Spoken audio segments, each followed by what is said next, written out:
აი საინტერესებოდ. მე რა თქმა უნდა ვუთხარ რომ კი იყო ალბათ არის ოცნება, მე ვიცი რომ ოცნებაში იყო.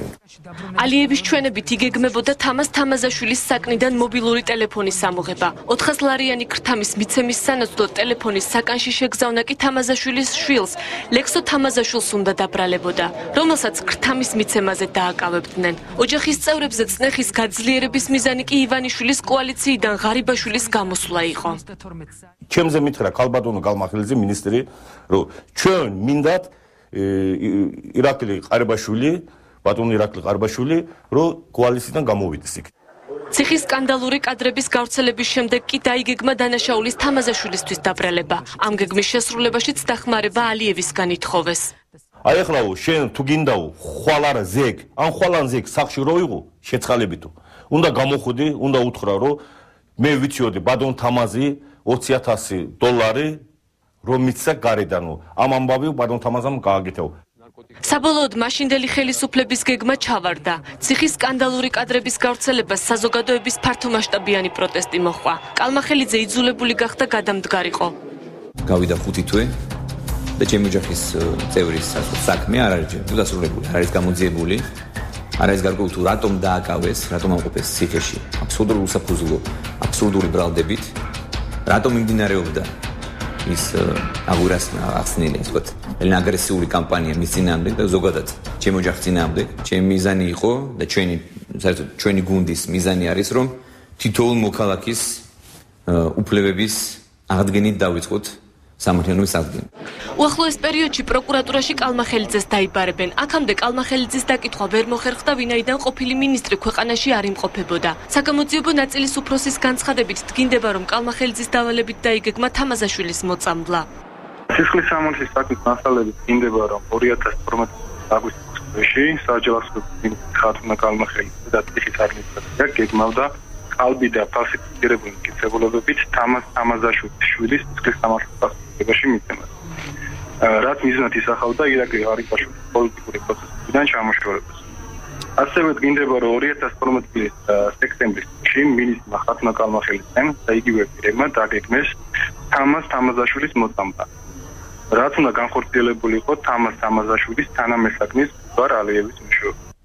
თამაზ თამაზაშვილი 2011 წლის 11 ოქტომბერს 13 წლის შვილთან ერთად დააკავეს. ავტომანქანიდან ავტომატი ამოუღეს. დედოფლის წყაროს სახლიდან კი გაფორმებული რევოლვერი და რელიკვიად ქცეული ავტომატი ამოიღეს. თამაზაშვილი პოლიტპატიმრად აღიარეს. და ჩვენ ისე უბრუნდებით პირველ რეპორტაჟს, რომელიც ციხის შემზარავი კადრების გამოძიებას ეხებოდა. რამდენიმე წუთის წინ სოციალურ ქსელში ვრცელდება დათა ახალაიას მიმართვა, სადაც ის აცხადებს, რომ უახლოეს პერიოდში საქართველოში ჩამოსვლას გეგმავს. ასევე დათა ახალაია ციხის შემზარავი კადრების საზღვარგარეთ გატანაში უშუალოდ ვანო მერაბიშვილს ადანაშაულებს. მე წაგიკითხავთ მცირე ნაწყვეტს იმ მიმართვიდან, რომელიც სოციალურ ქსელში ცოტა ხნის წინ გავრცელდა. სრული პასუხისმგებლობით ვაცხადებ და მე ასევე გამაჩნია მის მტკიცებულებები, რომ სწორედ ვანო მერაბიშვილმა ჩემს ძმაზე შურისძიების მიზნით ამირან მესხელის ხელით უზრუნველყო ციხის ამაზრზენი კადრების შექმნა და საზღვარგარეთ უსაფრთხოდ მარშრუტირება, რამაც საბოლოოდ დაანგრია ჩვენი ხელისუფლების ისედაც დაზიანებული იმიჯი და გადამწყვეტი როლი ითამაშა ჩვენს დამარცხებაში.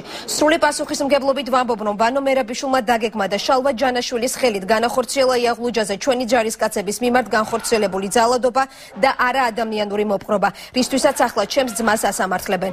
აქვე დავძენ, რომ მე არ ვამტკიცებ, თითქოს ვანო მერაბიშვილი გარიგებული იყო მაშინდელ ოპოზიციასთან, თუმცა ერთი რამ დღესავით ნათელია.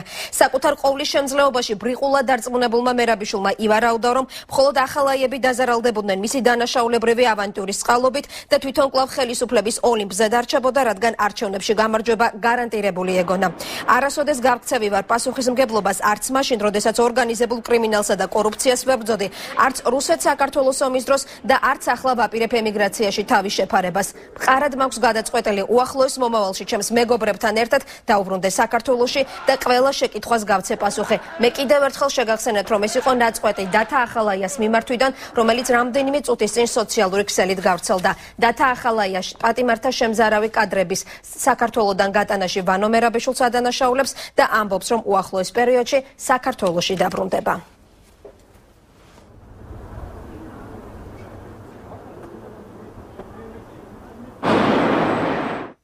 განვაგრძობთ გამოშვებას. შინაგან საქმეთა მინისტრი 19 აპრილზე ირაკლი ღარიბაშვილის შესაძლო პროვოკაციაზე საუბრობს. ძალოვანი უწყების ხელმძღვანელი არ გამორიცხავს, რომ ნაციონალური მოძრაობის მიერ დაგეგმილ სცენარში რამდენიმე პოლიციელმაც მიიღოს მონაწილეობა. ოპონენტების მიერ დაანონსებული აქციის უსაფრთხოების უზრუნველსაყოფად ღარიბაშვილი მერიას მიმართავს და საკოორდინაციო ჯგუფის შექმნას თავაზობს. მინისტრის შეთავაზება და მერიის პასუხი თამარ გოგესაშვილის რეპორტაჟში.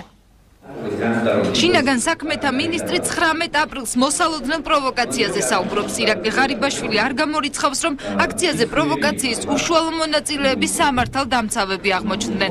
ძალოვანი უწყების ხელმძღვანელი ვანო მერაბიშვილს მუშაობის სტილს უწუნებს და ამბობს, რომ მისი აგენტები ადვილად იშიფრებიან. ქრონიკასთან ინტერვიუში ღარიბაშვილი განმარტავს.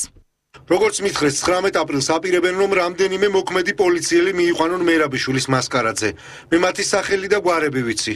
მათი გეგმის მიხედვით რამდენიმე მხარდამჭერი პოლიციელი, რომლებიც ან მათი ნათესავები არიან, ან მეგობრები, თქვენ იცით, რომ ვანო მერაბიშვილის ნათესავები დღემდე მუშაობენ სამინისტროში, მივა 19 აპრილს აქციაზე, ისინი დემონსტრაციულად გაიხდიან პოლიციელის ფორმას, ამოიღებენ პოლიციელის საბუთს და დახევენ. მოუწოდებ ამ ადამიანებს ნუ შეწუხდებიან, თუ მისვლა უნდათ მივიდნენ, ოღონ მე მათ ვურჩევ, მუნდირი არ შეარწყვინონ, ღირსება არ დაკარგონ, ასეთ უღირ სპექტაკლში მონაწილეობას ნუ მიიღებენ. მიუხედავად მათი ვალდებულებისა ყოფილი ხელმძღვანელობის მიმართ. თუ მათ მსგავს სასაცილო სპექტაკლში მონაწილეობის მიღება აქვთ გადაწყვეტილი, მოუწოდებ ხვალვე დაწერონ პატაკი და წავიდნენ სამინისტროდან, რადგან პოლიცია თავისუფალია პოლიტიკისგან. ირმა ნადირაშვილის თქმით კი ნაციონალურ მოძრაობას სამართალ დამცავები 19 აპრილის აქციის ორგანიზებაში ხელს უშლიან. მე მინდა ვთხოვო შინაგან საქმეთა მინისტრს, რომ ეს ინსტიტუტი, რომელიც მართლაც ძალიან მაღალი დობის ხარისხი აქვს ამ ინსტიტუტს, არ გადააქციოს პლაკატების ჩამომხევ ორგანიზაციას.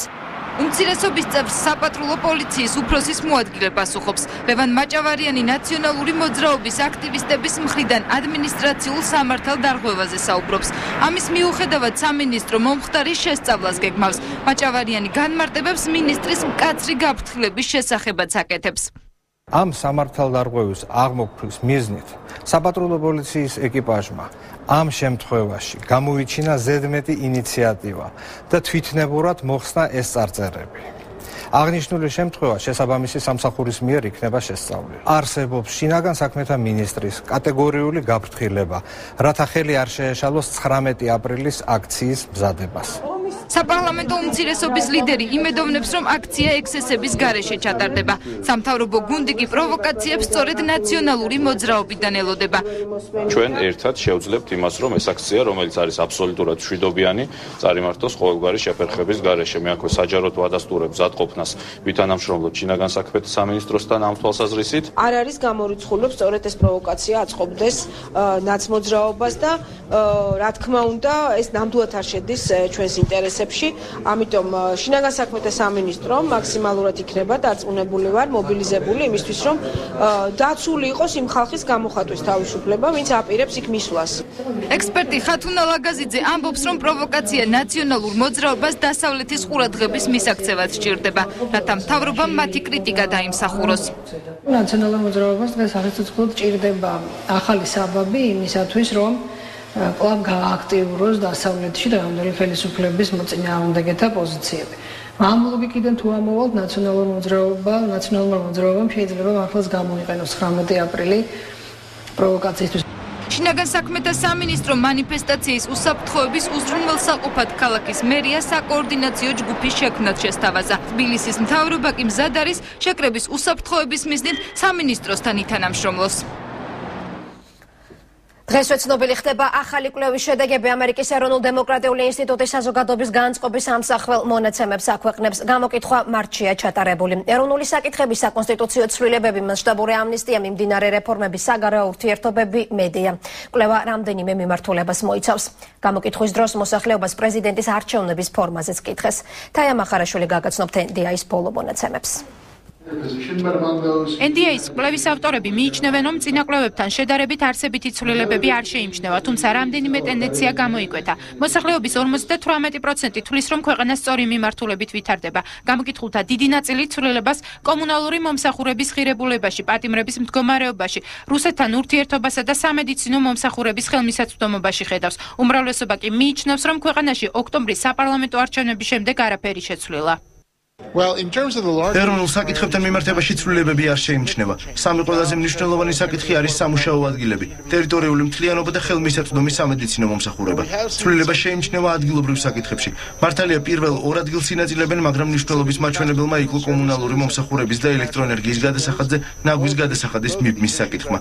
ცვლილება არის ასევე რუსეთთან მიმართებაში. ახალი კვლევის მიხედვით გაცილებით ნაკლები ადამიანი აწყდებს, რომ არ მოსწონს საქართველოს პოლიტიკა რუსეთთან დაკავშირებით. კვლევის მიხედვით მოსახლეობისთვის მნიშვნელოვან ეროვნულ საკითხებად სამუშაო ადგილები, ქვეყნის ტერიტორიული მთლიანობა და სამედიცინო მომსახურების ხელმისაწვდომობა რჩება. გამოკითხულთა უმრავლესობა მნიშვნელოვან ადგილობრივ საკითხებად მიიჩნევს კომუნალურ გადასახადებს, გაზმომარაგებას, გზებს და ტრანსპორტის ღირებულებას. ნოემბრის კვლევის მაჩვენებელთან შედარებით 5%-აა გაზრდილი უმუშევრობის დონე, ის 72%-ს აღწევს. გაუარესებულია დასაქმება და სამუშაო ადგილები.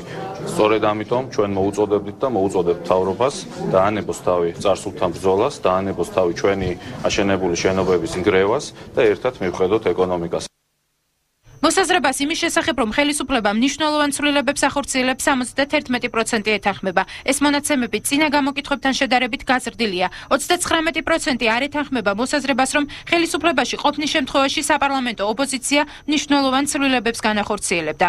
ის რომ საზოგადოებას, რა თქმა უნდა, საზოგადოების თავარი ინტერესის სფეროა დღეს დასაქმება, ეკონომიკური მათი პრობლემების მოგვარება, ჯანდაცვის სისტემის მოწესრიგება, ეს ძალიან კარგად გვესმის და ეს ესმის და გაცნობიერებული აქვს, რა თქმა უნდა, მთავრობას. ეს არის შეიძლება ასე ვთქვათ დაკვეთა და აქედან გამომდინარე ალბათ ხელისუფლებამაც სწორედ აი ამ საკითხებს უნდა მიაქციოს ყურადღება, ვინაიდან მოლოდინი ახალი ხელისუფლებისადმი აი ამ საკითხებთან დაკავშირებით არის ძალიან დიდი.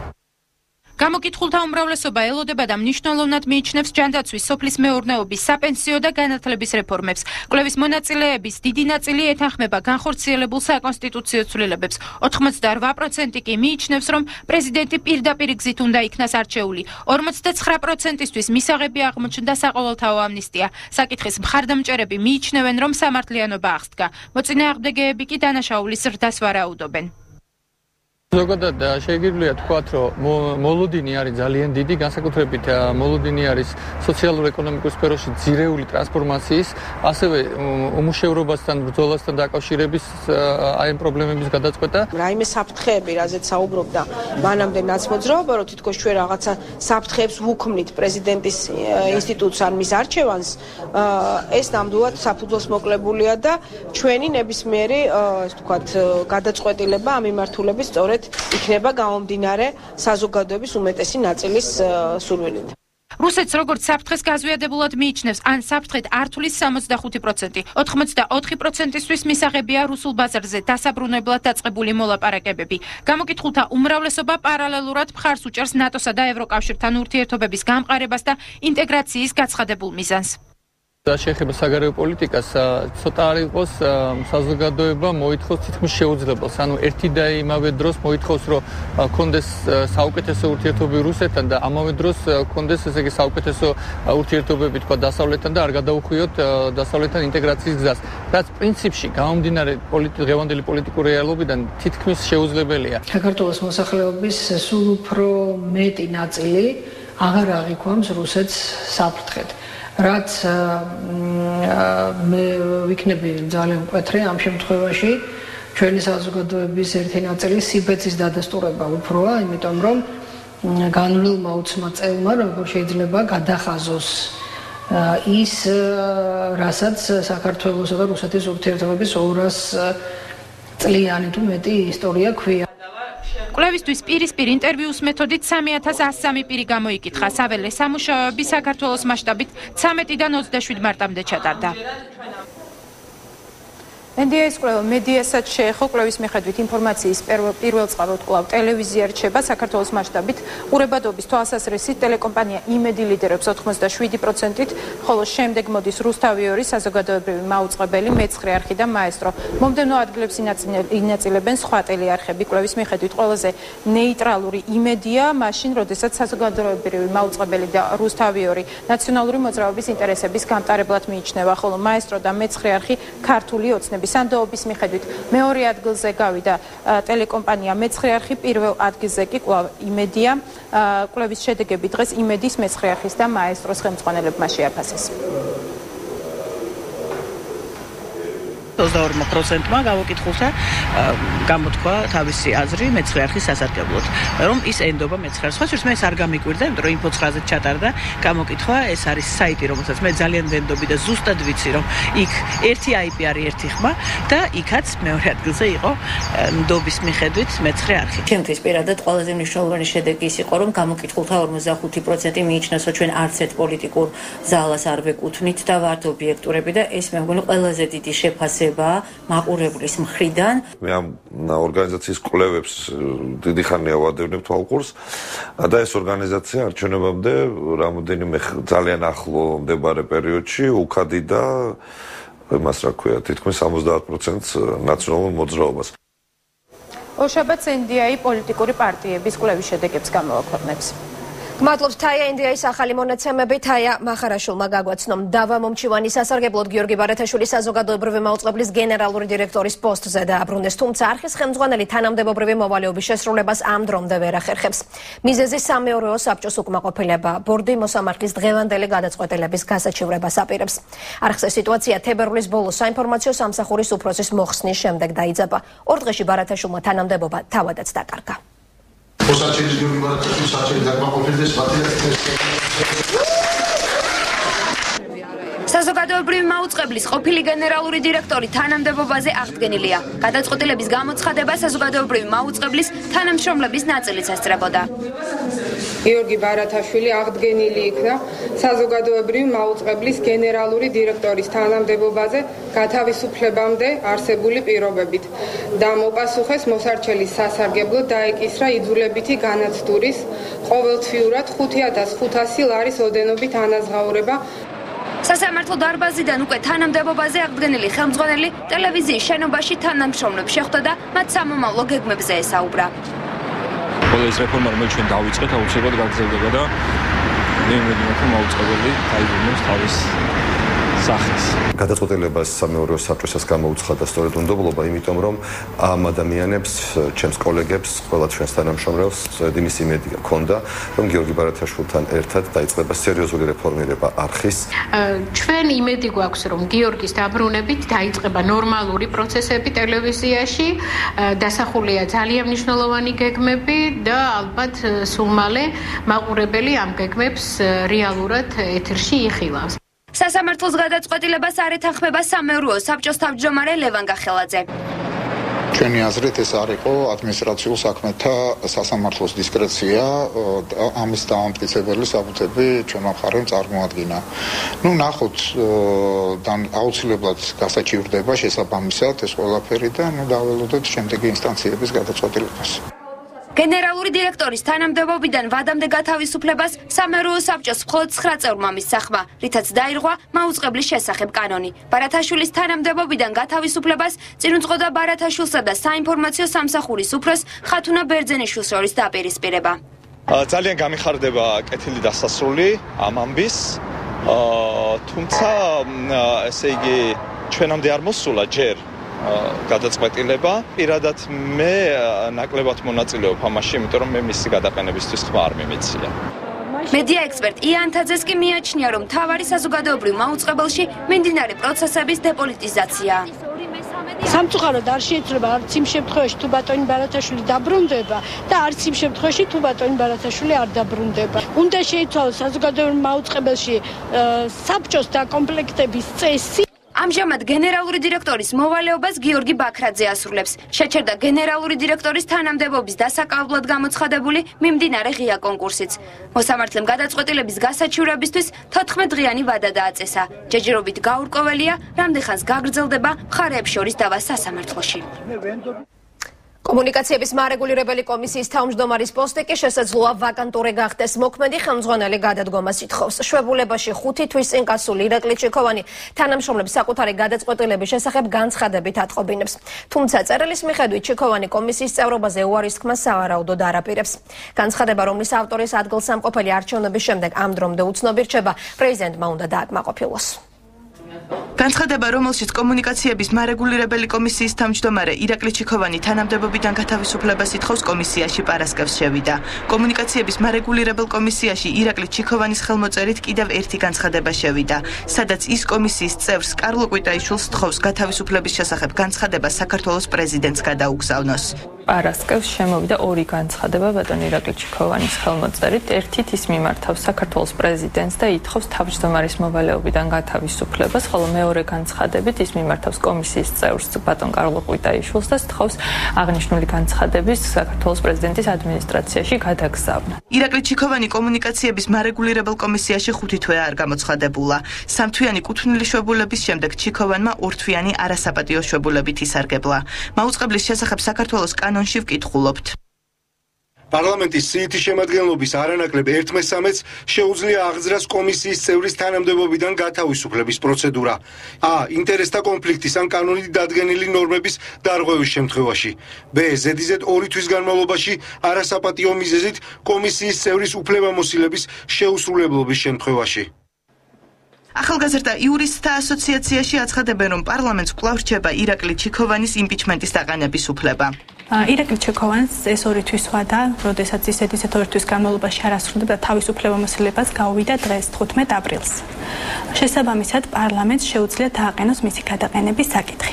მიუხედავად იმისა, ის თანამდებობიდან ან თავმჯდომარეობიდან გადადგება თუ არა, იმიტომ რომ კანონში ცალსახად არის დაწერილი, რომ არ უნდა იყოს, ის უნდა იყოს კომისიის წევრი და არ უნდა ასრულებდეს მოვალეობას. კომუნიკაციების მარეგულირებელი ეროვნული კომისიის საქმიანობის შესასწავლად პარლამენტში 1 თვის წინ დროებითი საგამოძიებო კომისია შეიქმნა. საკანონმდებლო ორგანოში აცხადებენ, რომ ჩიქოვანის განცხადების მიუხედავად კომისია მარეგულირებლის მუშაობას გამოიძიებს. ყველა თანამდებობის პირს აქ სხვადასხვა ფორმით გადადგომის უფლება, ბატონმა ირაკლი ჩიქოვანმა ეს უფლება გამოიყენა. ალბათ მას ასეთი გადაწყვეტილებისათვის საკმარისი საფუძვლები ჰქონდა, რაც შეეხება გამოძიებას. ეს გამოძიება აუცილებლად უნდა ჩატარდეს, ვინაიდან ამ სფეროში წლების განმავლობაში იყო სრულიად გაუმჭირვალი სიტუაცია და ქართულმა საზოგადოებამ უნდა იცოდეს, რა ხდებოდა ამ რეგულაციებში. ჩვენ მივიღებთ ამ კომისიაში მონაწილეობას, საქმიანობაში მონაწილეობას, გამომდინარე იქიდან, რომ არ მოხდეს უფლებამოსილების გადამეტება და ისეთ საკითხებზე კონცენტრება, რომელიც არ არის საპარლამენტო კომპეტენციის საგანი და ამავდროულად. ბუნებრივი ობიექტურად ჩვენთვისაც მნიშვნელოვანია ვიცოდეთ, რა ხდებოდა მარეგულირებელ კომისიაში. ირაკლი ჩიქოვანს სხვა გამოსავალი არ ჰქონდა. ასე აფასებს ჟურნალისტი ნათია კუპრაშვილი კომუნიკაციების მარეგულირებელი კომისიის თავმჯდომარის გადაწყვეტილებას. კუპრაშვილის თქმით, მაუწყებლებისთვის ყველაზე მტკივნეულ პერიოდში კომუნიკაციების მარეგულირებელი კომისია პარალიზებული იყო. 5 თვის განმავლობაში კომუნიკაციების ეროვნული კომისია ნორმალურ გადაწყვეტილებას ვერ იღებდა.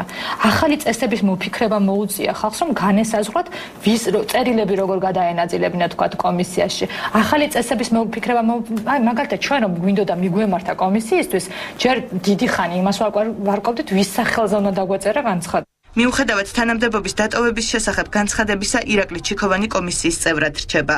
კომუნიკაციის მარეგულირებელი ეროვნული კომისია 5 ადამიანით არის დაკომპლექტებული. იმ შემთხვევაში, თუ პრეზიდენტი ჩიქოვანის განცხადებას დააკმაყოფილებს, კომისიის თავმჯდომარის თანამდებობას ამავე კომისიის ერთ-ერთი წევრი დაიკავებს. დაუბრუნდით პირდაპირ ეთერში, ეს არის ახალი 9-ზე დაიწყება თუ არა აგვისტოს ომის მოვლენების გამოძიება ჰააგის სასამართლოში. საქმე საერთაშორისო ტრიბუნალს იმ შემთხვევაში გადაეცემა, თუ ბრალდებულთა გამოვლენა მოქმედი ხელისუფლების პირობებშიც არ მოხდება. პროკურატურაში საქმის წარმოება ჯერ კიდევ 2008 წელს დაიწყო, თუმცა მაშინ არც ერთი კონკრეტული პირის პასუხისმგებლობის საკითხი არ გამოკვეთილა. ახალი მთავრობის მიერ საგამოძიებო კომისიის შექმნის თარიღი ამ დრომდე უცნობია, თუმცა მმართველი გუნდი საერთაშორისო ვალდებულების შესრულების აუცილებლობაზე აქტიურად საუბრობს. როგორც საქართველოს პირველი პრეზიდენტის შვილი ცოტნე გამსახურდია აცხადებს, მოქმედმა პრეზიდენტმა მიხეილ სააკაშვილმა თავის დროზე აგვისტოს ომის გამოძიების მოთხოვნით გაეროს სასამართლოს, იმიტომ მიმართა, რომ ჰააგის საერთაშორისო სასამართლოს ამ ომის გამოძიება შეეჩერებინა. სააკაშვილმა ყველაფერი გააკეთა, რათა გაეყვანა ეს პროცესები ჰააგის სასამართლოს იურისდიქციიდან და კერძოდ რა გააკეთა. მან მიმართა გაეროს სასამართლოს და გადაუქვემდებარა, ასე ვთქვათ, ამ ომთან დაკავშირებული საქმეებისა თუ დარღვევების განხილვა და წარმოება გაეროს სასამართლოს. ამ სასამართლოს გადაწყვეტილებებს კი აქვთ არასავალდებულო, არამედ რეკომენდაციული ხასიათი. საერთოდ ეს სასამართლო თავის უფლებამოსილებებში შეზღუდულია და ამავე დროს, როგორც მიიჩნევა, იქ საკმაოდ ძლიერია რუსეთის გავლენა. ცოტნე გამსახურდია ყურადღებას 2008 წლის აგვისტოს ომში პირადად პრეზიდენტ მიხეილ სააკაშვილის პასუხისმგებლობაზე ამახვილებს და მისი როგორც მთავარსარდლის მიერ ჩადენილი დანაშაულებების გამოძიების აუცილებლობაზეც საუბრობს. მე რამდენადაც ვიცი, ქართულ артиლერიას აბსოლუტურად მთელი პერიმეტრი გვირაბიდან გამოსასვლელისა კონტროლზე ხავდა აყვანილი. მაგრამ მათი შეჩერება არ მოხდა ერთი მიზეზის გამო. მიხეილ სააკაშვილს დაურეკა რუსეთის უმაღლესმა პოლიტიკურმა ხელმძღვანელობამ, ამჟამად გვარს მნიშვნელობა არ აქვს და იგი გააფრთხილეს, რომ როგორც კი იგი ცეცხლს გაუხსნიდა 58 არმიის ტანკებს, იმ წუთშივე დაიწყებოდა თბილისის დაბომბვა.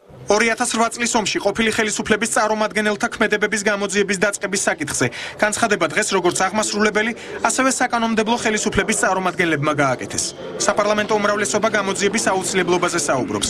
ოპოზიციის წევრები კი აცხადებენ, რომ საკითხზე ნაჩქარევი გადაწყვეტილების მიღება ქვეყნისთვის საზიანო იქნება. რაც შეეხება იმას, როგორ უნდა იყოს გამოძიებული, ბუნებრივია არსებობს მრავალი კითხვა იმასთან დაკავშირებით, თუ როგორი იყო მზაობა სამხედრო შენაერთების, როგორი იყო, როგორ კარგად იყო გამართული ინფრასტრუქტურა, კავშირგაბმულობა, როგორ მოხდა ევაკუაცია მშვიდობიანი მოსახლეობის და ბუნებრივია ამ კითხვებზე პასუხი უნდა გაეცეს. სწორედ იმიტომ არის საჭირო გამოძიება, რომ არის სხვადასხვა ინფორმაციები, სხვადასხვა მოსაზრებები, ჩვენ თუ არ გამოვიძიებთ ამას, მაშინ გამოვიძიებს ჰააგის სისხლის სამართლის სასამართლო. მე მგონი, ჩვენ არა ვართ რაღაც მეხუთე კატეგორიის ქვეყანა, რომ ჩვენ თვითონ ვერ შევძლოთ ჩვენივე ქვეყანაში მიმდინარე მოვლენების გამოძიება, თანაც ჩვენ საერთაშორისო ხელშეკრულებები გვავალდებულებს ასეთი ტიპის გამოძიების ჩატარებას. ეს გამოძიება პროკურატურაში მიმდინარეობდა 4 წლის განმავლობაში, სწორედ ამის შედეგი იყო ორი საერთაშორისო სარჩელი, რომელიც საქართველოს შეტანილი აქვს რუსეთის წინააღმდეგ სხვადასხვა სასამართლოებში, ამიტომ საკითხის ისე დასმა, რომ უცებ გამოჩნდა ჰააგა და უცებ გაჩნდა რაღაცა გამოძიების ვალდებულება, რბილად რო ვთქვათ, არასწორია. ახალგაზრდა იურისტთა ასოციაციაში განმარტავენ, რომ გაეროს სასამართლო სახელმწიფოთა შორის დავებს განიხილავს. ჰააგის სასამართლო კი საბრძოლო მოქმედებების მსვლელობისას კონკრეტული პირების დანაშაულს იძიებს, რაც საქართველოს ვალდებულებას წარმოადგენს. ის რომ წინა ხელისუფლების პირობებშიც იყო საუბარი იმაზე, რომ მათ უნდოდათ ამ დანაშაულების გამოძიება, იყო სწორედ ესე ვთქვათ შემაფერხებელი გარემოება იმისთვის, რომ თვითონ ჰააგის სასამართლოს დაეწყო გამოძიება, იმიტომ რომ რეალურად ამ წუთასაც ჰააგის სასამართლო აფასებს იმას, რამდენად საქართველოს მთავრობას უნდა და შეუძლია გამოიძიოს ეს დანაშაულები. ყოფილი ხელისუფლების მიერ დაწყებული გამოძიების მიუხედავად, აგვისტოს ომში ქართული მხრიდან არც ერთი ბრალდებული არ გამოვლენილა. თუ კონკრეტული პირების ბრალეულობის გამოვლენას მოქმედი ხელისუფლებაც ვერ შეძლებს, მაშინ საქმის გამოძიებას თავად ჰააგის სასამართლო დაიწყებს. სენაკის სამხედრო პოლიციის ხელმძღვანელი თანამდებობიდან მოხსნეს. სამსახურიდან გათავისუფლებულია უწყების რამდენიმე თანამშრომელიც. გადაწყვეტილება თავდაცვის მინისტრმა აჭარაში მომხდარი ინციდენტის შემდეგ მიიღო. გვიან ღამით სოფელ ციხისძირში სამხედრო პოლიციის სამმა თანამშრომელმა ადგილობრივებს ფიზიკური შეურაცხყოფა მიაყენა. ფაქტს უკვე იძიებენ სამართალდამცველები. შეიძლება ჯვარი არ ქონდებოდა, შეიძლება გაველახეთ რავის. ლევან მესხიძე ერთ-ერთი მათგანია, ვისაც გუშინ გვიანღამით ქობულეთის რაიონის სოფელ ციხისძირში სამხედრო პოლიციის თანამშრომლებმა სიტყვიერი შეურაცხყოფა მიაყენეს. მესხიძე ამბობს, რომ სამხედრო პირებისგან ცემას მეუღლის ჯვარმა გადაარჩინა. ქართველი ვარ მოუთხარ და მეუღლეს ქრისტიანია მოუთხარ და მაშინ მეუღლე თუ არის ქრისტიანი ჯვარი გვანახეო და ამან ჯვარი ანახა და ამ მეუღლის ჯვარმა გადაგარჩინეო და გაგვიშე შეულებდით. ქრისტიანი არ ახარო, მაშინ გაგიხვდა შეუსას ასეთი რაღაცა იყო და სენაკის სამხედრო პოლიციის სამი თანამშრომელი ადგილობრივებს ფიზიკურადაც გაუსწორდა. ციხისძირელები იხსენებენ, რომ პოლიციის თანამშრომლებმა იარაღი სამჯერ გაისროლეს. ნასვამ მდგომარეობაში მყოფი სამხედროები მართლმადიდებლური ჯვრის ჩვენებას ითხოვდნენ. იყვნენ შემოსული სამხედრო პიროვნებები, იარაღი და იმის აი რელიგიის ნიშანზე ურტყამდნენ ხალხს. ვინც იყო ქრისტიანი ჯვარით, არაფერს ეუბნებოდა, ვინც არ იყო ურტყამდნენ და რატო ვერ გავიგე. ხუთნი კოფე დალიან 52 გრამი არაყი დალიან და გამოსცენ 20 წუთს ვერ გაჭერებულა. ნასვამ მდგომარეობაში იყო. ნასვამ, ყველა ნასვამი იყოს. თქვათ რომ გაბაიძის სახლი გვინდა გვაჩვენეო და ვინმა სწავლესო და მე წაგიყვანო უთქვა ჩემ ბაღანა. მე ეგერ მაღლა ცივაძის სეზონში არ ვიცი მე გაულახიათ. იგიც ყველა კიდე ხნე კაცი არის 76 წლის კაცი, იგიც ციხისძირში მომხდარ ინციდენტთან დაკავშირებით დაწყებულია გამოძიება საქმე სისხლის სამართლის კოდექსის 118 მუხლით არის აღძრული. ბათუმის რაიონული პროკურორის მოადგილის ზაზა მეტონიძის თქმით ძიება ფიზიკური შეურაცხყოფის ფაქტზე დაიწყო. ინციდენტთან დაკავშირებით დღესვე განცხადება გაავრცელა საქართველოს თავდაცვის სამინისტრომაც. მინისტრმა სენაკის სამხედრო პოლიციის უფროსი და რამდენიმე სამხედრო პირის სამსახურიდან დაითხოვა. სამხედრო მოსამსახურეები, რომელთაც უშუალოდ ევალებოდა კანონიერების და წესრიგის დაცვა, თვითონ აღმოჩნდნენ დისციპლინის დამღებები, შესაბამისად ჩვენი მხრიდან არ დააყოვნა რეაგირება, სამივე პიროვნება დათხოვნია შეღებულ ძალებიდან, ასევე თანამდებობა დატოვა მათმა უშუალო ხელმძღვანელმა. ვინაიდან გამოიკვეთა გამოძიების მიმდინარეობისას სამხედრო პოლიციელთა ქმედებები, შესაბამისად ქვემდებარეობით სისხლის სამართლის საქმე გადაეცემა აჭარის ავტონომიური რესპუბლიკის ანტიკორუფციულ საგამოძიებო ნაწილს, რომელიც საბოლოოდ იმჩნევს სამხედრო პოლიციელთა ქმედებებზე. სამხედრო პირებზე სისხლის სამართლებრივი დევნა ჯერჯერობით არ დაწყებულა. გვიან ღამით დაიკითხნენ თვითმხილველები და დაზარალებულები. იყო თუ არა ციხისძირში მომხდარი ინციდენტი უფლებამოსილების გადამეტება. ამის დადგენას აჭარის პროკურატურის ანტიკორუფციული საგამოძიებო ნაწილი შეეცდება, რომელსაც საქმე შემდგომი მოკვლევისთვის დღესვე გადაეგზავნა. დავა კავკასკაბელში თბილისში მოქმედი აზერბაიჯანული კომპანიის ყოფილი მენეჯერი ხელმძღვანელს უპირისპირდება. გია ოქრუაშვილი ელჩინ ჰუმბატოვს რელიგიური მოტივით სამსახურიდან დათხოვნაში ადანაშაულებს. არ არის გამორიცხული, რომ საქმის განხილვა სასამართლოში გაგრძელდეს. კავკასკაბელის თანამშრომელი გია ოქრუაშვილი კომპანიის დამფუძნებელს ისლამის იძულებაში ადანაშაულებს. ოქრუაშვილი აცხადებს, რომ ელჩინ ჰუმბატოვი ქრისტიანობაზე უარის თქმას თითქმის 1 წლის განმავლობაში ურჩევდა. წინააღმდეგ შემთხვევაში კი სამსახურიდან გათავისუფლებით ემუქრებოდა. თავიდან დაიწყო შემოთავაზებები, მაგრამ მერე უკვე გადავიდა მუქარებში, რომ თუ არ მივიღებდი სიტყვაზე ისლამს, თუ არ გავხდებოდი მუსულმანი, ჭეშმარიტი მუსულმანი, ისეთივე ჭეშმარიტი, როგორც მართლმადიდებელი ვარ, მე დავკარგავდი აბსოლუტურად სულ ყველაფერს. თუ რამე გამოჩნდა და შეასრულეს კიდეც, გააკეთეს ნამდვილად ესე. დამტოვეს ყველაფრის გარეშე. რელიგიური ნიშნით ზეწოლას არადასტურებენ კომპანიის სხვა თანამშრომლები, თუმცა კავკასკაბელის ბუღალტერი ამბობს, რომ ხელმძღვანელისგან ისლამის იძულების შესახებ გია ოქრუაშვილი თვეების წინათ საუბრობდა. მე რომ გითხრათ ბატონ ელჩინთან ასეთი ურთიერთობა არასოდეს მქონია, რომ მას ამდენი თქვა ჩემთვის. ვიცოდი რომ შესთავაზა, თქვენ რელიგიის შეცვლა. ყოფილი თანამშრომლის ბრალდებას უსაფუძვლოს უწოდებს კავკასკაბელის დამფუძნებელი. ჰუმბატოვი ამტკიცებს, რომ ოქრუაშვილი თანამდებობიდან კონტრაქტის ვადის ამოწურვის გამო დაითხოვა. ჩვენთან სხვადასხვა ეროვნებისა და აღმსარებლობის ადამიანები მუშაობენ, ამიტომ ბრალდება არ შეესაბამება რეალობას. თანამშრომლების შრომითი ხელშეკრულების საფუძველზე აყვავს და ყველას ვატყობინებთ, როდის უმთავრდება კონტრაქტის ვადა. პარლამენტის ჯანმრთელობისა და სოციალურ საკითხთა კომიტეტში განმარტავენ, რომ ნებისმიერი, მათ შორის რელიგიური ნიშნით დისკრიმინაციის გამო ადამიანის სამსახურიდან დათხოვნა კანონით ისჯება. ოქრუაშვილის ადვოკატი კი კანონდარღვევაზე რეაგირების აუცილებლობაზე საუბრობს. ნებისმიერი დისკრიმინაცია შრომითი ურთიერთობებისაგან ურთიერთობების დროს დაუშვებელია მიუხედავად ეთნოსისა, მიუხედავად რწმენისა და ასე შემდეგ. არავის არ აქვს იმის უფლება სარწმუნოების შეცვლა არ შეცვლასთან დაკავშირებით განთავისუფლოს სამსახურიდან. ეს უკვე დანაშაულია. ამასთან დაკავშირებით მან უნდა აკვეს ჩვენი კანონმდებლობით პასუხი სისხლის სამართლის წესით. ოქრუაშვილის ადვოკატი სასამართლოში სარჩელის შეტანას უახლოეს დღეებში გეგმავს. გერმანიაში მარშალის ფონდის მიერ ორგანიზებული კონფერენცია დასრულებულია. კონფერენციას ქართული დელეგაცია საქართველოს პრემიერ-მინისტრის ხელმძღვანელობით დაესწრო. ბიძინა ივანიშვილის თქმით, მსგავსი ტიპის არაფორმალური შეხვედრები ქვეყნებს შორის მეგობრული ურთიერთობების გაღრმავებას ხელს უწყობს. კონფერენცია ასევე შეაფასა შვედეთის სამეფოს საგარეო საქმეთა მინისტრმა. კარლ ბილდმა საქართველოს მთავრობასთან შეხვედრას პროდუქტიული უწოდა. კონფერენციის მონაწილეებს შორის იყვნენ მარშალის ფონდის ხელმძღვანელი, ასევე ესტონეთის პრეზიდენტი, შვედეთის, ლატვიის, პოლონეთის საგარეო საქმეთა მინისტრები, აგრეთვე ამერიკის სახელმწიფო მდივნის თანაშემწე დემოკრატიის, ადამიანის უფლებებისა და შრომის საკითხებში ტომას მელია.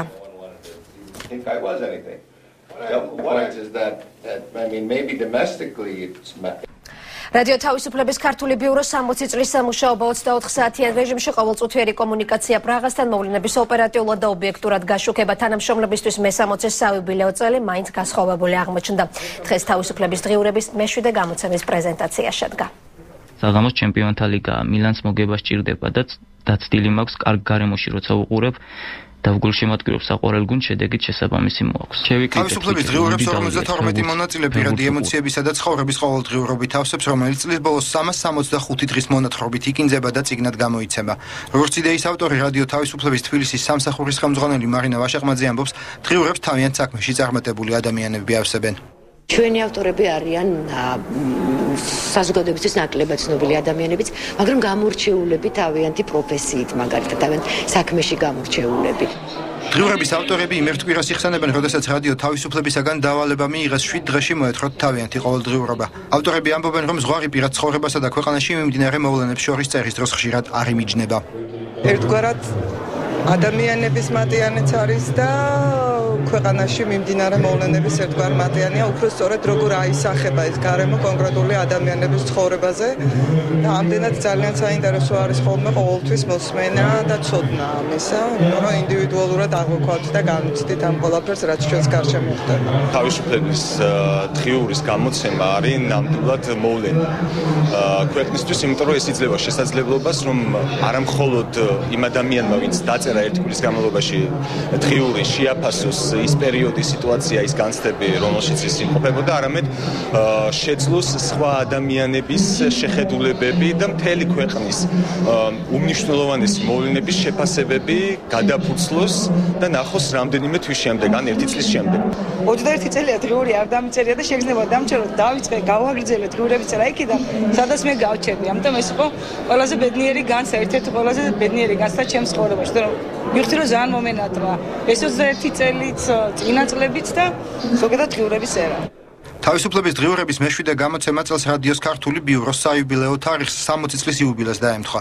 რადიოს თანამშრომლები და მსმენელები იმ დროს იხსენებენ, როდესაც საბჭოთა კავშირში რადიო თავისუფლების მოსმენა სისტემისთვის საფრთხეს წარმოადგენდა.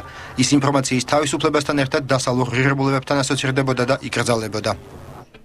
თვითონ ისიც მეტყველებს თავისუფლება რო ქვია, თავისუფლება მოქონდა, რაც არავის არ აწყობდა თავისუფალი აზროვნება და აი რაზე ალაპარაკი, როცა მაგალითად ავღანეთში ომი რო იყო, იქიდან გავიგეთ, რომ ოლიმპიურ თამაშებზე 65 ქვეყანა არ ჩამოვიდა და ამას გვიმალავდნენ და ბუნებრივია, რომ რადიოს დასავლურ ხმას ჩაახშობდნენ. ეს იყო ცივი ომის პერიოდი იყო და მოგეხსენებათ რისთვის დაარსდა ეს რადიო, დაარსდა იმისთვის, რომ კომუნიზმი გაეწია დახმარება, ასე ვთქვათ, კომუნიზმის დანგრევაში და სხვათა თავიდან თავისუფლება კი არ ერქვა ამ რადიოს, ერქვა რადიო განთავისუფლება. ესე იგი თავისთავად ცხადია, ესე იგი რაზე იყო საუბარი, რომ ეს ერები და ეს ხალხები და ეს ქვეყნები უნდა გაეთავისუფლებინათ. საბჭოთა კავშირის დაშლიდან 20 წლის შემდეგ რადიო თავისუფლება საქართველოში ისევ მაუწყებლობს ყოველდღიურად მსმენელს მრავალფეროვან ინფორმაციას აწვდის და მათთან ერთად ისტორიისთვის მნიშვნელოვან დღიურებსაც წერს. ექსპო ჯორჯიაში დღეს ოქროს ფრთის დაჯილდოების ცერემონიალი გაიმართა. საქართველოს მასშტაბით 22 ჟურნალისტი დააჯილდოვეს მედია სივრცეში ყველაზე მოთხოვნადი პროდუქციის შექმნისთვის. თიკა წერეთელი დაესწრო ცერემონიას დამასახლა პირდაპირ ეთერში ჩართვევ. თიკა, ვინ არიან დაჯილდოებულ ჟურნალისტებს შორის? მოგესალმებით ამთა ოქროს ფრთა დღეს მეცხრე ზორ ჟურნალისტს გადაეცა. ესენი გახლავთ გადაცემა ახალკაცის მატრიცას წამყვანი გოგი ახალკაცი და ფოთის რეგიონალური ბიუროს ჟურნალისტი ლაშა ზარგინა. მე მიულოცავ მეცხრე არხს ამ გამარჯვებას. მინდა ხაზი გავუსვა იმას, რომ აქ იყო პომპეზური საღამო, სადაც ჟურნალისტებს წითელი ხალიჩა დახვდათ. ძალიან ბევრი ცნობილი სახე იყო, მათ შორის იყვნენ ძველი თაობის ჟურნალისტებიც და გამარჯვებულები ცნობილმა საზოგადო მოღვაწეებმა დააჯილდოეს.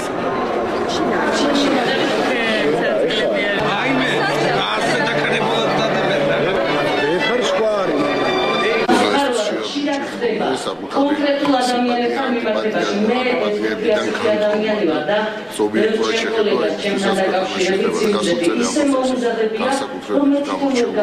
რას ვამბობდი ამ სიუჟეტში. მე ძალიან მინდა რომ ტელეჟურნალისტებს კოლეგებს მიაქციონ ყურადღება კეთილის მნიშვნელოვანი განაკარგების გარეშე გავიარეთ. და ჩვენ შევეცადოთ რომ ტელევიზია ძალიან დიდი მადლობა მინდა უთხრა ყველა იმ ადამიანს ვისთანაც ერთად მე ამ ხნის განმავლობაში მუშაობდი ჩემს ტელეკომპანიას პირველ რიგში მეცხრე არხს, სადაც ყოველთვის იმას ვაკეთებ, ალბათ რაც უნდა გააკეთოს ჟურნალისტმა და სწორედ ეს დაინახა ჩემი აზრით იმ მაყურებელმა, ვინც თავის დროს გამოსახელა და შემდეგ ამ საირეიტინგო გამოკითხვაში მაძლევდა ხმას.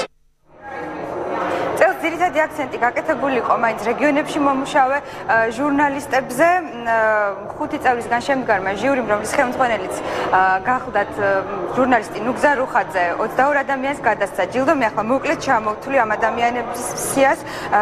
გურია ნიუსის ხელმძღვანელი ია მამალაძე გახლდათ გამარჯვებული, რადიო თავისუფლების ჟურნალისტი გოგა აფციური, კახეთის საინფორმაციო ცენტრის ხელმძღვანელი გელა მთივლიშვილი, ტელეკომპანია მაესტროს გადაცემა პოლიტმეტრის ავტორი და წამყვანი ნინო ჟიჟილაშვილი, აგრეთვე ტელეკომპანია იმედის გადაცემა ღია ეთერის წამყვანი ვახო სანაია, თამარ ჩიხლაძე ჟურნალისტი და აგრეთვე რუსთავი 2-ის დილის გადაცემის პროდიუსერი და წამყვანი ნინო არაზაშვილი დააჯილდოეს და ჯილდო გადაეცა აგრეთვე საზოგადოებრივ რადიოსაც და საზოგადოებრივი მაუწყებლის დილის გადაცემასაც.